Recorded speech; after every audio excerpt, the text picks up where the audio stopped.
Have you ever wondered how movies and other people always seem to get the perfect looking footage when they're outside? In this video, I'm going to show how you can do this too. Welcome back to the channel. My name is Eric, cinematographer and editor for Films by Inceptions and for Inceptions Media. Like I mentioned before, good looking and effective videos always have good lighting in them. Whether they have a whole studio setup, they have like 10 lights on set or whatever, or if they're just using the sun and have a big old diffusion over it, the lighting always looks good. When you have bad lighting in your videos, it makes it look really unprofessional. So if you're new into shooting videos or if you've been doing it for a while, shooting outdoors is always the go-to. But why? Because shooting outdoors is easy because of the great light source known as the sun. So let's start with the best case scenario for when you're shooting outside. The best time to shoot outside is when it's cloudy, believe it or not. A lot of people think that in order to be able to shoot outside, it has to be bright and sunny to get the best lighting possible, but it's actually reversed. To get the best lighting outside is to actually shoot when it's cloudy.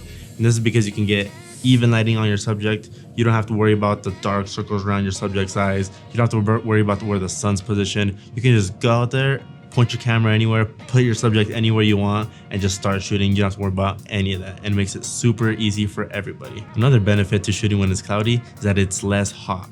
So if you've been out there on hot days shooting in the bright sun, you know it can get hot real quick. And if you're like me, I'm a big sweater and I like to minimize the time I'm outside in bright daylight as much as I can. So if you watch my previous videos on how to expose your camera, you know that it all starts with the frame rate that you're shooting. Once you do that, then you can double your frame rate so you can have your shutter speed. Your ISO, you always want to have it as low as you can. And this is going to vary depending on what you're shooting and what you're shooting on. So it could depend on your camera. Like for example, right now I'm shooting on the FX3 and the base ISO is 640. So even if the ISO can go down to 100, the base ISO is 640 because that's going to give me the best looking image. So you might have to go online and do some research on what your camera's native ISO is. But for the FX3, you actually got two base ISOs at 640 and 12,800. So that's why it's a beast in low light. And it also depends what you're shooting on. What I'm talking about is your picture profile. So if you're shooting in regular picture profile, just worry about your camera's native ISO and then you should be good from there to go and adjust it that way. But if you're shooting in a different picture profile like I am right now, I'm shooting in S-Log3. Typically you want to expose higher because then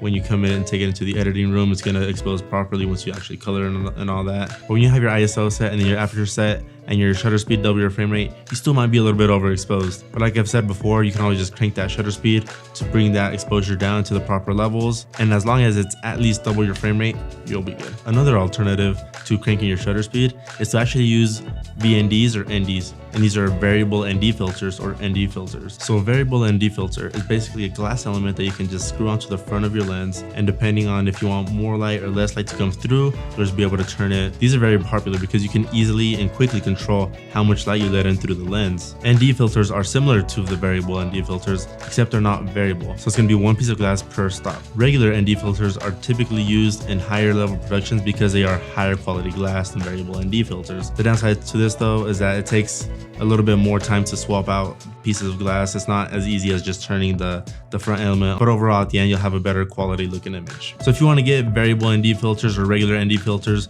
those do come with a price tag. So whether you want to get the variable ND filters or the regular ND filters, in order to get good quality glass, you're going to drop at least a few $100s. But when it comes to investing in quality glass, I always recommend to actually invest in quality glass. You don't want to deal with this cheap stuff because then you're going to have to replace it anyways as soon as you start using it. You're going to quickly notice flaws that it has, and the image quality is not going to be as great as it could have been if you would have just invested in good glass since the beginning. Now let's switch it to the worst case scenario. It's broad daylight, you're shooting in the middle of the day, there's no cloud in sight, and it's hot. So what do? First things first is to look for some shade. Not only because it's going to be cooler in the shade, but you're also going to have that nice even lighting on your subject. But if you're looking around and don't find the right amount of shade that you need, the next best thing to do is to put the sun behind your subject.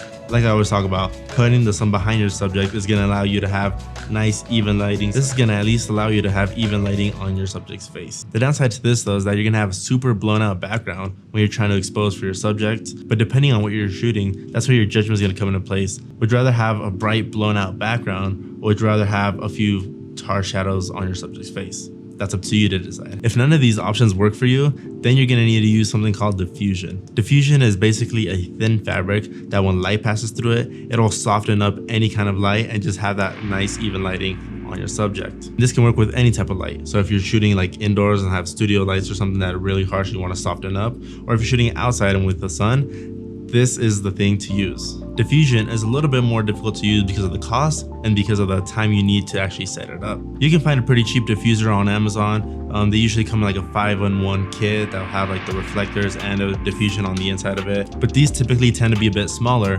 So if you're shooting something big or have a bigger subject or have multiple people in your scene or whatever, these really won't work out for you. There are some kits that are not too expensive, that are a couple $100. These could be like 4x4s or 5x5s. But if you are looking for diffusion for like a bigger scene, then you will have to invest a lot more money into it. But when you're using diffusion, you're still gonna need help setting it up. So whether it's the 5-in-1 kit, the smaller one from Amazon, or if it's like a big 4x4, 5x5, or even a 10x10, you're gonna need help setting it up on stands, putting the frames together, help putting the actual diffusion on the frame and all that stuff. You could do it by yourself, but it's gonna take a lot longer for you to do it by yourself than it is to have a couple friends come and help you out. So there you have it, guys. That's how you can start shooting outdoors, whether it's cloudy or if it's super sunny outside. So when it's cloudy, you can always just bump up that shutter speed, or if you're feeling up for it, you can always invest into some variable ND filters. And if you're shooting in broad daylight, the best thing for you to do is probably gonna be to invest in some diffusion. Don't make the mistake of thinking that you don't need to worry about lighting just because you're shooting outdoors. No, whether you're shooting indoors or outdoors, lighting is always going to be an important subject for your video. So if you want to keep leveling up your skills, make sure to give this video a thumbs up, comment down below, and subscribe to the channel to be notified every single time we got a new video just for you guys. Thank you so much for tuning in. We'll catch you in the next one. Peace.